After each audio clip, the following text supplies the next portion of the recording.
আসসালামু আলাইকুম, কি অবস্থা সবার, কেমন আছেন? তো আমি এখন এসেছি বর্তমানে চাইতে। তো এখানে এখন সকাল সম্ভবত 8:30 কি 9টা বাজছে। তো এখন আসার কারণ হচ্ছে আমি আমার মেরিন লাইফের মানে মেরিন একাডেমিতে কীভাবে চান্স পেয়েছি সেই জার্নিটা আপনাকে শেয়ার করতে যাচ্ছিলাম। সর্বপ্রথম আমি আমার আল্লাহর শুকরিয়া আদায় করি, কারণ তার অশেষ রহমতের কারণে আমি মেরিন একাডেমি চান্স পেয়েছি। তারপরে আসে আমার বাবা মা এবং আমার আত্মীয় স্বজন চাচাচাচি যারা আমার জন্য দোয়া করেছিলেন, তাদের কারণে আমি এরকম উচ্চ পর্যায়ে আসতে পেরেছি।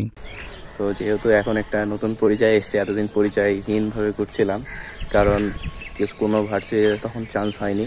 তো বর্তমানে এখন অধ্যয়নরত আছি আমি ওয়েস্টার্ন মেরিটাইম একাডেমি বাংলাদেশ, যেটা ঢাকাতে অবস্থিত। আর সেখানে আমার ব্যাচ নাম্বার হচ্ছে 10th ব্যাচ, আর আমি হচ্ছে নটিক্যাল ক্যাডেট। মেরিনে জানেন দুইটা সেক্টর আছে, একটা ইঞ্জিন সেক্টর আর আরেকটা হচ্ছে নটিক্যাল সেক্টর। তো নটিক্যাল সেক্টর বলতে যারা ভবিষ্যতে শিপ চালাবে তাদেরকে বলা আছে নটিক্যাল, তারা নটিক্যাল। আর যারা ইঞ্জিনের দায়িত্ব আছে তারা হচ্ছে কি বলার নাম ইঞ্জিনিয়ার। তো নটিক্যাল ক্যাডেটরা যারা আছে তাদের হচ্ছে র্যাঙ্ক শুরু হয় 3rd অফিসার থেকে, মানে প্রথম হচ্ছে ডেক ক্যাডেট, তারপর 3rd অফিসার, তারপর 2nd অফিসার, তারপর চিফ অফিসার, তারপর হচ্ছে ক্যাপ্টেন। আর ইঞ্জিনিয়ার যারা সেক্টরে থাকবে তাদের হচ্ছে ফার্স্ট হচ্ছে ইঞ্জিন ক্যাডেট, তারপর হচ্ছে 4th engineer, 3rd engineer, 2nd engineer and তারপর হচ্ছে চিফ ইঞ্জিনিয়ার। তো আমার ছোটোবেলা থেকে ইচ্ছা ছিল মেরিন একাডেমিতে পড়াশোনা করার। তো আমিও সেই সুযোগটা কাজে লাগানোর জন্য আমিও পরীক্ষা দিয়েছিলাম। আমার পরীক্ষা হয়েছিল জানুয়ারি 27 তারিখে এই বছরে। তো তখন জানুয়ারি 27 তারিখে এক্সাম হওয়ার পর আমি তখন পরীক্ষা দিয়ে দিয়েছি। জানুয়ারি 27 তারিখে এক্সাম হয়েছে। এক্সাম হওয়ার পর সেদিনই আমি রাজশাহীতে ব্যাক করছিলাম। আর যেহেতু মেইন একাডেমি রেজাল্ট সেই দিনই পাবলিশ করে দেয়, বেশি টাইম লাগে না।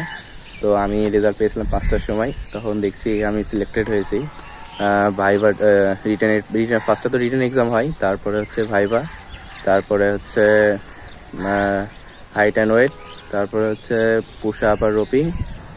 পুশ আপ দিতে হবে 10টা, আর রোপিং করা লাগে হচ্ছে দড়ি বেয়ে উঠতে হবে, আর হচ্ছে লাস্টে হচ্ছে সুইমিং আর হচ্ছে দৌড়।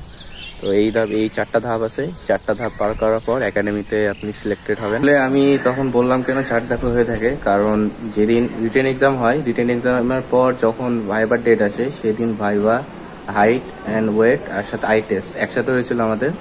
তারপরে সেকেন্ড ধাপ যখন এসছে, সেকেন্ড ধাপে এসছে হচ্ছে পুশ আপ আর রোপিং। এই 2টা পরীক্ষা একদিনে হয়। আর লাস্টে যেটা হয় সেটা হচ্ছে সুইমিং আর হচ্ছে দৌড়ানো। এই 2টা হচ্ছে একটা লাস্টের ধাপে হয়। আর মেডিকেল টেস্ট যেটা হয় সেটা যখন আপনি একাডেমিতে চান্স পেয়ে যাবেন, তো একাডেমিতে চান্স পাওয়ার পর তখন মেডিকেল টেস্টটা করতে হয়। মানে মেরিন একাডেমির এক্সাম যেটা রিটেন এক্সাম সেটা তেজগাঁও কলেজ হয়, যেটা ঢাকাতে ফার্মগেটে অবস্থিত। আমি এক্সাম ওখানেই দিয়েছিলাম, ভবিষ্যতে মানে ওখানেই হবে। আর রোপিং, তারপরে বাদবাকি যেগুলো টেস্ট আছে, বাদবাকি যেগুলো এক্সাম আছে বলতে ভাইভা, আই টেস্ট, রোপিং, তারপরে হচ্ছে পুশ আপ, হাইট, এগুলো সব ডিজি শিপিং অফিসে আমাদের হয়েছিল, যেটা হচ্ছে আগারগাঁয়ে অবস্থিত। আর হচ্ছে যেটা সুইমিং আর দৌড়ানো যেটা, সেটা ঢাকা ভার্সিটিতে শারীরিক শিক্ষা কেন্দ্র যে মাঠ আছে সেই মাঠে হয়েছিল। তো আমার একাডেমি হচ্ছে ঢাকাতে অবস্থিত। আর এখন আমার জয়েনিংয়ের 1 মাস হয়েছে। আর এখন আমি বর্তমানে ভ্যাকেশনে এসেছি। ভ্যাকেশনে ফ্রেন্ডদেরকে বাই বলে এসেছিলাম, দিয়ে এখন আবার হাই বলতে হবে, কারণ 6 তারিখে আমাদের 8 তারিখে ভ্যাকেশন শুরু হয়েছে, আর এই যে 28 তারিখে শেষ হয়ে যাবে। আজকে হচ্ছে 26 তারিখ, পরশুদিন সকালবেলা আমাকে চলে যাওয়া লাগবে। আর সবচেয়ে বেশি কষ্টকর হয়েছিল আমার জন্য রোপিং, কারণ রোপিং আমি কোনোদিনই করিনি।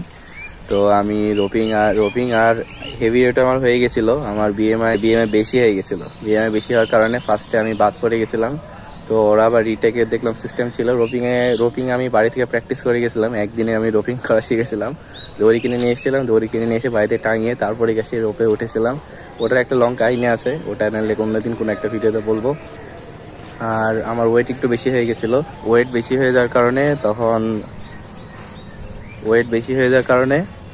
হচ্ছে আমাকে আবার রিটেক দেওয়া লেগেছিলো। তো আমার বিএমআই তখন 26.7 হয়ে গেছিলো।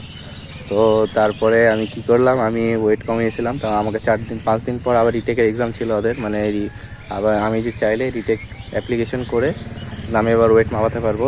তো আমি সেই অনেক কষ্ট করে আমি 4 দিনে 3 কেজি ওয়েট কমিয়েছিলাম, 3 কেজি দিয়ে। তারপরে মোটামুটি আমার বিএমআই ঠিক চলে এসেছে। 3 কেজি না, 2-2.5 কেজি কমিয়েছিলাম। তারপরে বিএমআই আমার ঠিক হয়েছে, তারপরে আমি সিলেক্টেড হয়েছি। তো এই ছিল আমার অ্যাডমিশন জার্নি। এর মধ্যে অনেক প্রতিকূলতা সব কিছুই গেছে। ঢাকাতে মেলাবার যাওয়া লেগেছিলো, কিন্তু আমি বর্তমানে ঢাকাতেই আছি। তো চলে যাব হচ্ছে কিছুদিন পর, মানে পরশুদিন সকাল 7:30টায় সিলসি ট্রেন আছে আমার। মেরিন লাইফ দেখতে যতটা রোমাঞ্চকর আছেই, অবশ্যই এটা চ্যালেঞ্জিং একটা পেশা, আর ততটাও একটু রিস্কের বিষয় আছে, যেহেতু গভীর সমুদ্রে না আছে কোনো কিছুই, শুধু চারিদিকে পানি আর পানি, এর বাইরে আর কিছুই নাই। তো এটাতে যেরকম সুযোগ সুবিধা আছে সেরকম কষ্টও আছে। আর সর্বশেষ সবাই আমার জন্য দোয়া করবেন যেন আমি তাড়াতাড়ি কোর্সটা কমপ্লিট করতে পারি এবং কোর্স কমপ্লিট করার পর তাড়াতাড়ি শিখে উঠতে পারি। তো এই ছিল আমার অ্যাডমিশন জার্নি। তো দেখা হবে কোনো একটা ভিডিওতে। আসসালামু আলাইকুম, আল্লাহ হাফেজ।